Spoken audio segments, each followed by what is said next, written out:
We'll guide you through how to save your Gmail emails efficiently. If you find this helpful, consider subscribing and liking the video. First, open your web browser and head over to Gmail's official website.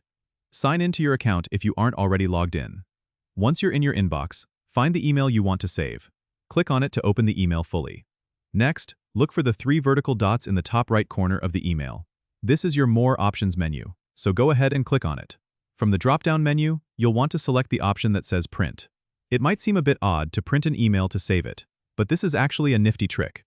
A new window should pop up, showing a print preview of your email. Now, instead of sending it to a printer, you need to change the destination to Save as PDF. This is usually found in the print destination settings. Once you've done that, click Save. You can then choose where on your computer you want to store the PDF version of your email. This method is great because it keeps all the original formatting, images, and links intact, just like in the email. If you want to save multiple emails at once, you might consider using Google's Takeout service, which allows you to download a backup of your entire Gmail account. But for individual emails, this PDF method is quick and effective. Don't forget to subscribe and comment if this helped you out.